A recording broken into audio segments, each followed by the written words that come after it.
Close the window. But before I could move, she stepped closer, close enough that her breath warmed the side of my neck. I was supposed to be fixing the curtain rod in her spare room. That was the reason I was there.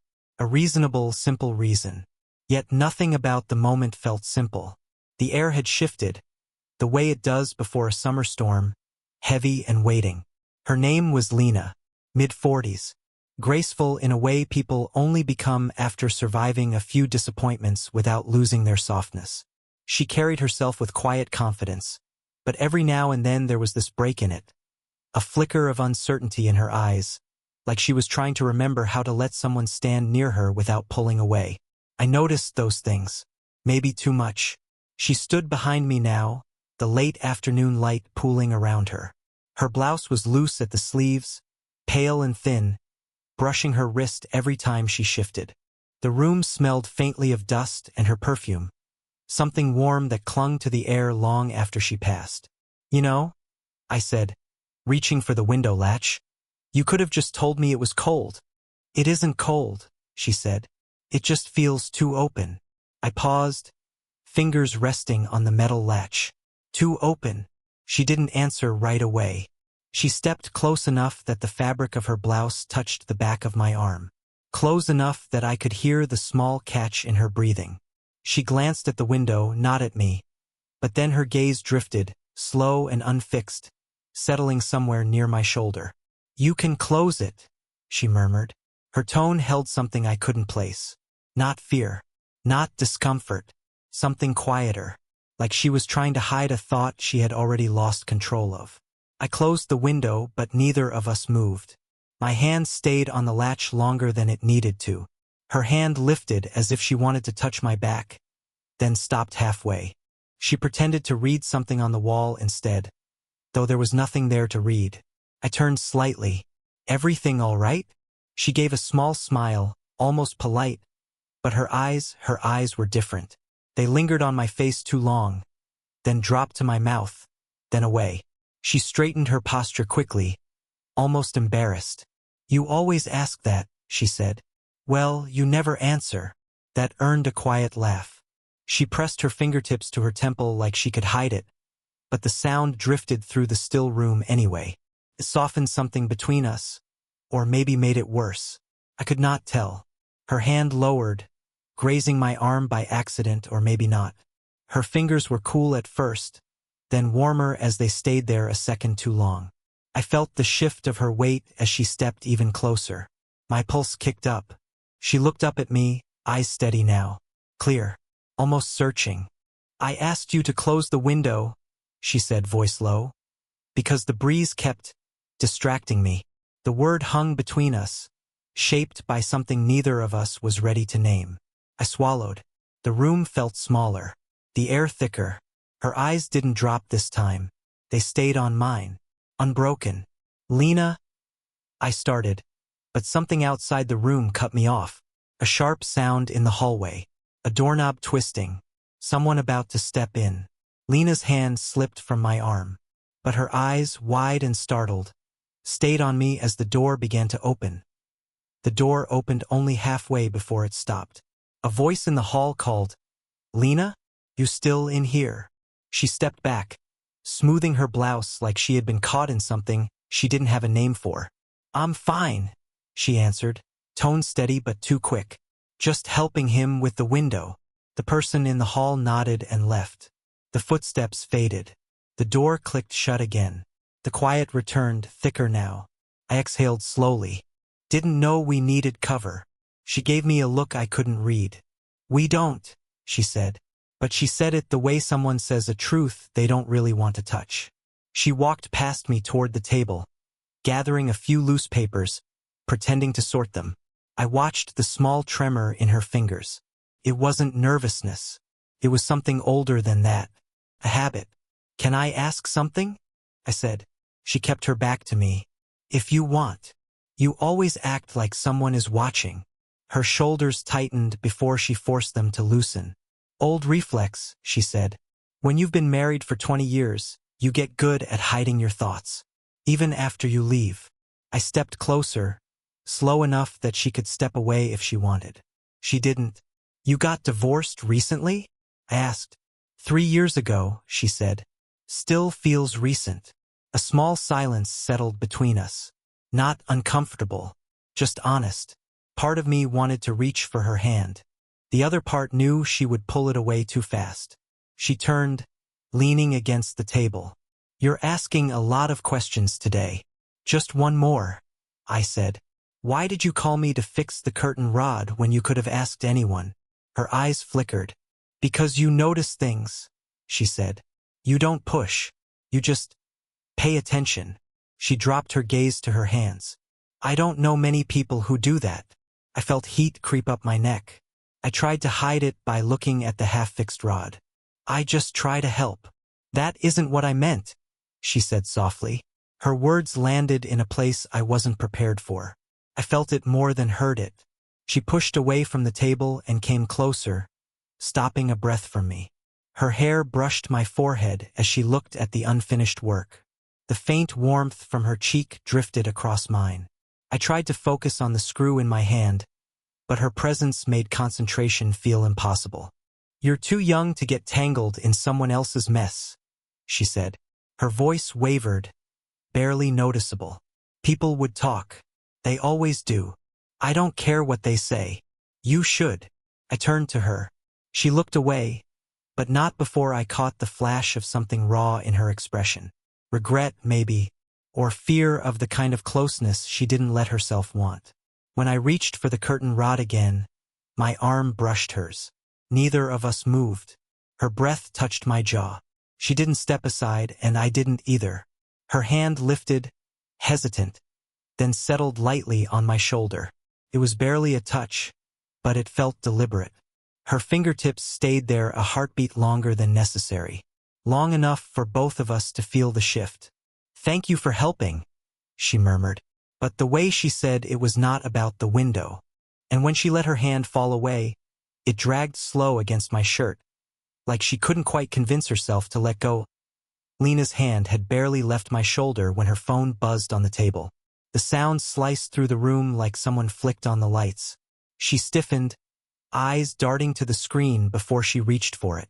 Don't, she whispered, then caught herself. Sorry. It's nothing. But she didn't pick it up.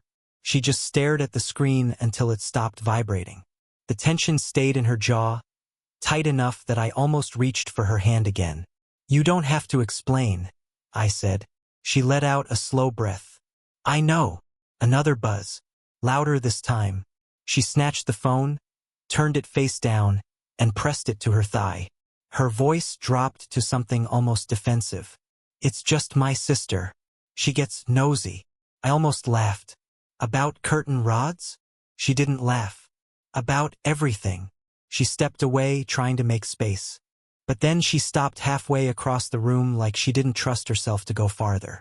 Her fingers hovered over the windowsill, then curled into her palm. I shouldn't have asked you to come today, she said. I keep thinking no one notices, but people always do. And they make things bigger than they are. I moved toward her without planning to. Is something bigger? She looked at me with that same flash of vulnerability she kept trying to swallow down. That's what I'm afraid of. Before I could answer, the floor creaked in the hallway. Both of us went still. The doorknob twitched like someone was testing it. Then a soft knock. Lena? A male voice called. Did you still need help measuring the shelves? Her eyes widened. She mouthed, Don't move. I froze. Her hand shot out to my chest, fingers splayed, holding me back from the door. The touch wasn't soft this time. It was urgent. Her palm stayed there, warm through my shirt. She didn't seem to notice she was still touching me. No, I'm all right, she called, voice higher than usual. I'm almost done here. You sure? Another try at the doorknob. Her hand pressed against me harder, steadying herself. Positive, she said. I'll be out soon. The footsteps eventually faded. Her body stayed close to mine even after the danger passed. Too close. When she pulled her hand back, her fingers slipped slowly over my chest like she realized what she was doing only at the last second. Sorry, she whispered, but she didn't step away. The quiet in the room turned heavy again. We were close enough that I could feel the warmth radiating off her. Her breath touched my collarbone. My eyes dropped to her lips before I could stop myself. She noticed. Her breath hitched. She lifted her chin slightly, almost leaning in without meaning to. The small movement pulled me toward her like a thread tightening between us. "Don't," she whispered, but she didn't move. I raised a hand toward her cheek, then stopped just short of touching her. She closed her eyes for one slow second, as if she was letting herself imagine the rest. Then she opened them again, steady but conflicted. "If you look at me like that," she said, voice trembling at the edges, "I won't be able to pretend nothing is happening." I swallowed, unable to look away. "Then don't pretend." Her breath caught. She stepped closer, almost brushing my mouth with hers. Almost. But then she turned her head, barely, and her forehead rested against mine instead. The soft contact lingered. Slow, careful, charged enough to make my hands shake. "We can't," she murmured. Her fingers curled into the fabric of my shirt, holding me, not letting go, pulling me closer even as her words pushed away. And for the first time, she didn't move back. Her forehead stayed against mine long enough that I forgot what we were supposed to be avoiding. Her breath warmed my lips. Her fingers clutched my shirt like she needed something steady to hold on to. Then she stepped back too fast, almost stumbling. "Lena." "No," she lifted a hand, but it shook. I can't keep pretending you're just being polite." I blinked. "Polite?" She let out a strained laugh. "You think I don't notice the way you look at me? The way you stop talking when I walk into a room? The way you—" She trailed off, rubbing her thumb along her palm, avoiding my eyes. "You make it hard to breathe." My pulse kicked. "You do the same to me." She turned toward the window like she needed something solid to face.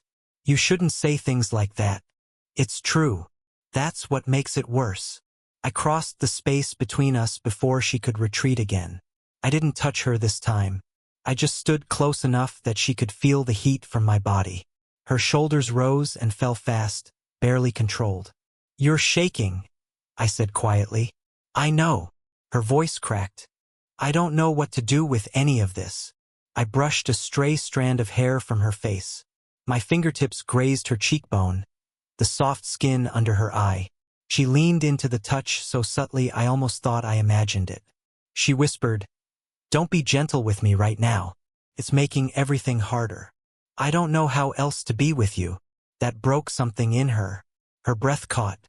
She gripped the edge of the window frame like she needed it to stay upright. "You're too young," she said, the words falling in a rush. "And I'm too old to make another mistake like this." "You aren't a mistake. You don't know that." "Then let me." She turned slowly.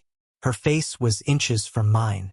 Her eyes searched me like she was trying to find a reason to run and failing to. "You don't understand what people will say," she whispered. "You don't understand what I've already lost." "I don't care about them." I leaned closer, voice low near her ear. "I care about you." Her breath shuddered out. Her hand lifted like she wanted to touch my face, then dropped to my chest instead. Her palm rested over my heartbeat. When she felt how fast it was, her fingers curled, pulling me closer until my chest pressed lightly against hers. "You're making this impossible," she whispered. "Then tell me to leave." She looked up, and whatever was holding her back started to crack. "I can't." The silence wrapped around us, thick and trembling.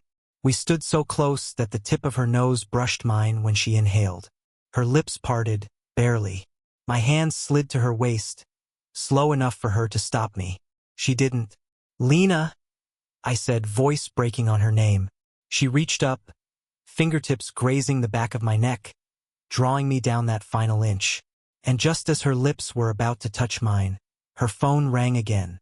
Loud, insistent, impossible to ignore. She froze, her fingers still tangled in my hair, her mouth still inches from mine. She whispered, almost pained, "Don't answer it. Please don't make me step away." Her phone kept ringing, stubborn and sharp, each vibration running up her arm into mine. She didn't pull away. Not fully. She just went still, breath locked in her throat, eyes fixed on mine as if she could freeze the world by sheer will. When it finally stopped, she let her forehead fall against my collarbone. Just a small touch, but enough to make my whole body tighten around the moment. "I need to tell you something," she whispered. Those words carried weight, the kind that tilts the ground. I kept my hands where they were, one at her waist, one at the back of her neck, holding her only because she hadn't asked me not to. "Tell me." She pulled back an inch, then another. Her hands slipped from my shirt, trembling as she stepped away. The loss of her warmth felt sudden, too abrupt.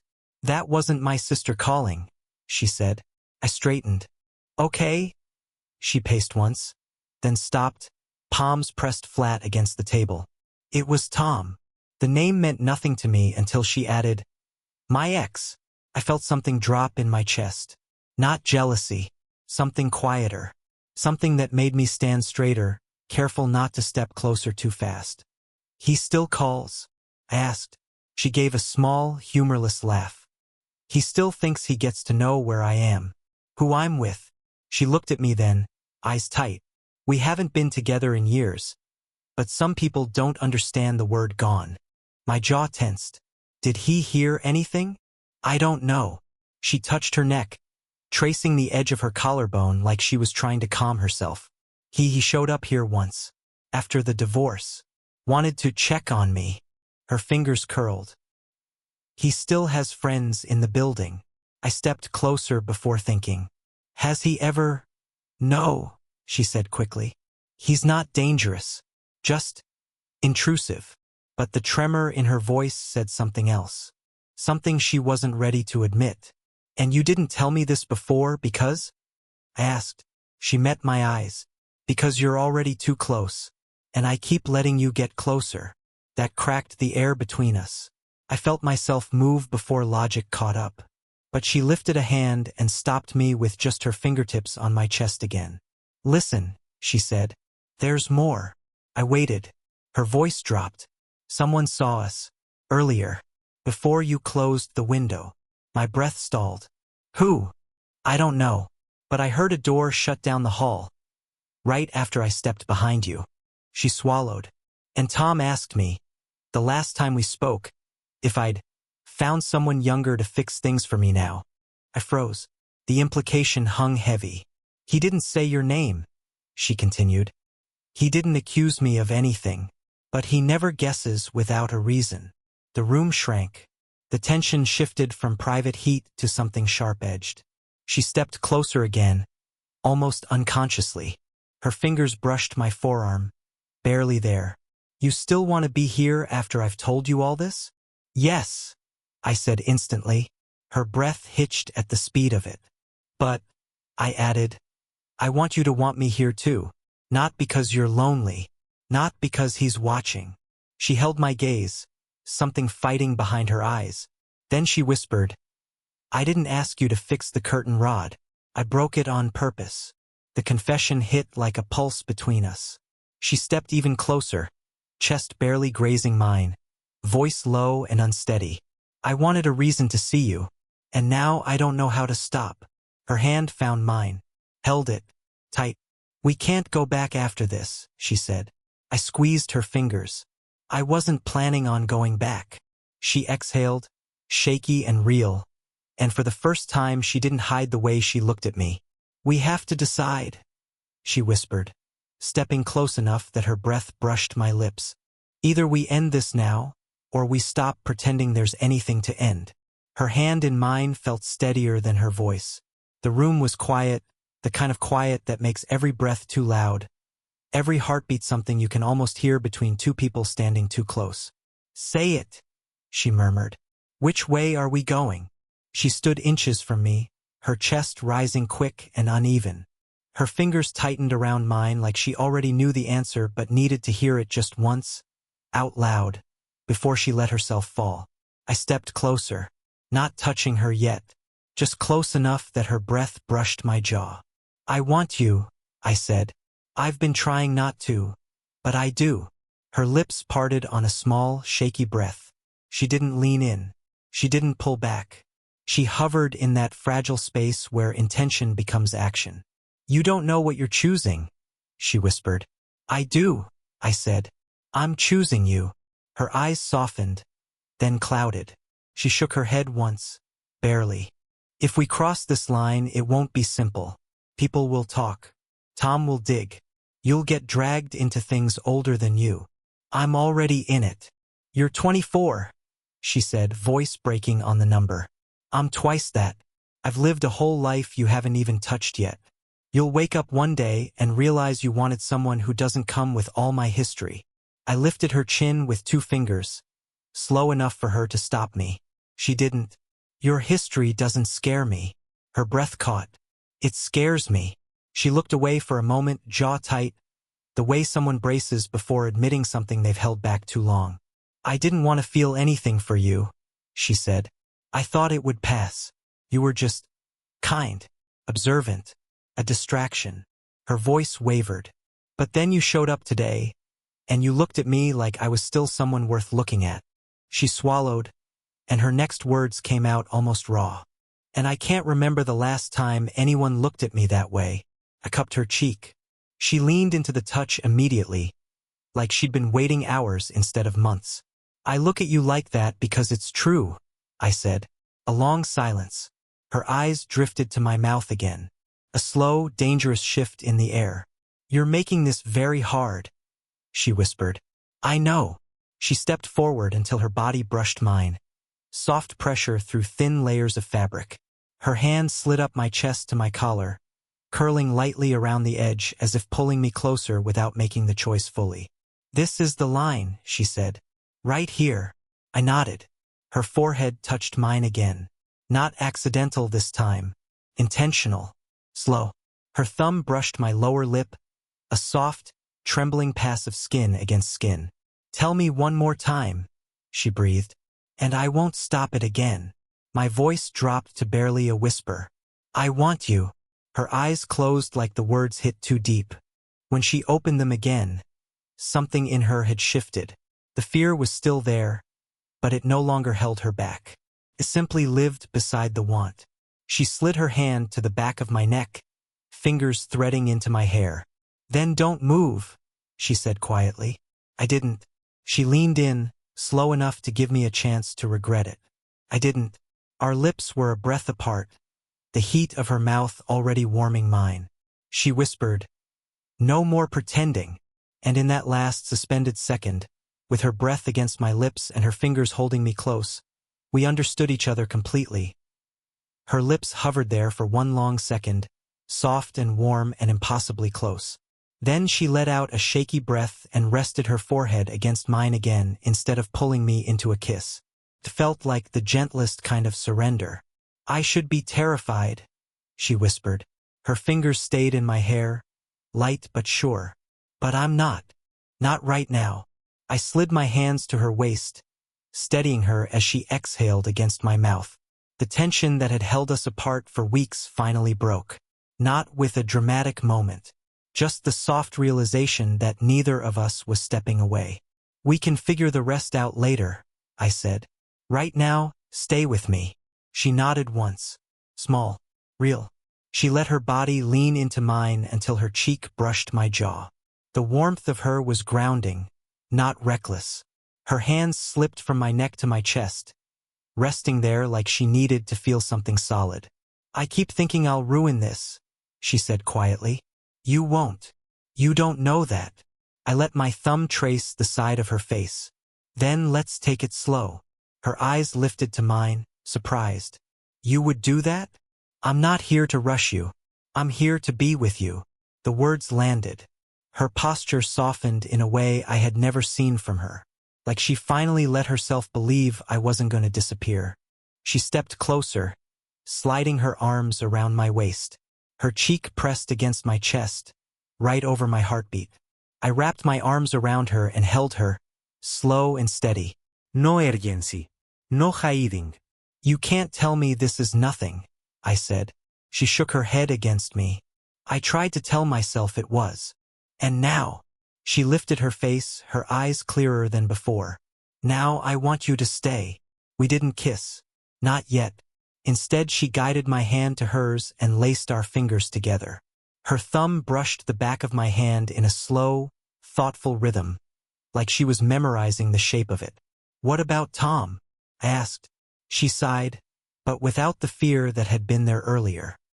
"He doesn't get to make choices for me anymore, and he doesn't get to decide who I let close." Her fingers tightened around mine. "This is my decision." I nodded. "Ours."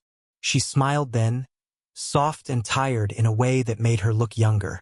She leaned up and pressed a light kiss to my cheek. Barely anything, but it settled something deep between us. "Come sit with me," she said. We moved to the small couch by the window. She tucked herself beside me, her knee touching mine, her hand never leaving my hand. The room felt different now. Warmer, calmer, like the weight we kept circling had finally found a place to rest. She leaned her head on my shoulder. "Whatever comes next, we face it together." I kissed the top of her head, a slow, quiet gesture. She closed her eyes and let out a soft breath, like she had been waiting a long time to be held this way. And for the first time, nothing pulled us apart. Did you enjoy the story? What kind of stories would you like to hear next?